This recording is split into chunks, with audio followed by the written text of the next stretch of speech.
mag-i-scroll ka or ipagpe-pray kita. Wag mo muna scroll kung gusto mo ipag-pray kita. Right, let's pray.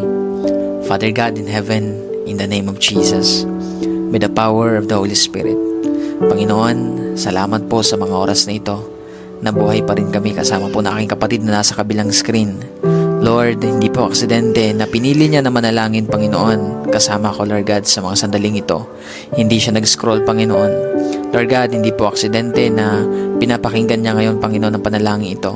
Kaya dalangin ko, Panginoon, anuman yung mga bagay na tinatago ng taong ito, ng mga nararamdaman niya, Panginoon, O God, mga kabigatan na yan, na sinasarili niya, Panginoon. Tulungan niyo po siya, Lord. Panginoon, bigyan mo siya ng lakas na galing po sa inyo. Tulungan mo siya, Panginoon, na magtiwala sa inyo at isuko lahat-lahat, Panginoon. Lord, walang bagay na hindi mo alam sa buhay namin, lalo na sa taong ito na nandito sa screen, Panginoon. Alam mo, Lord, kung paano siya nasasaktan. Alam mo, Lord, yung kanyang mga pagluha.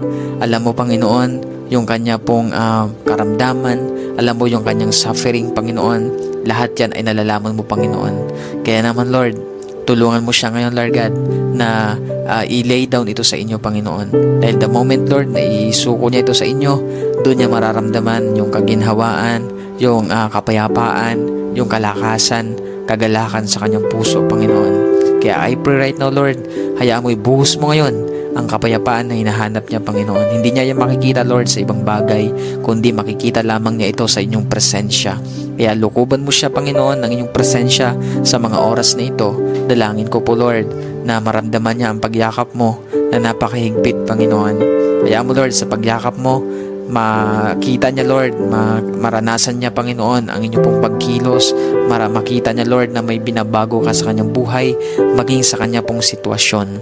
Maraming salamat, Panginoon. Hayaan mo, Lord, magpakilala ka pa sa taong ito na nandito sa screen, Panginoon.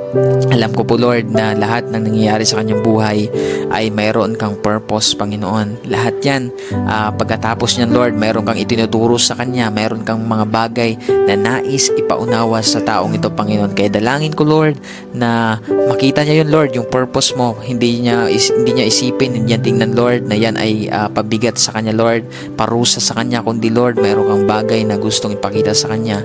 Isa na po doon ang kapangyarihan mo, ang katapatan mo, gusto mong patunayan ang katapatan sa kanya.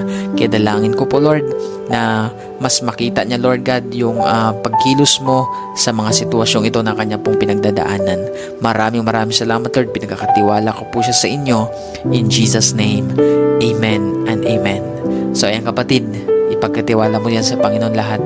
May purpose si Lord kung bakit ka nandyan. Tatandaan mo palagi yan.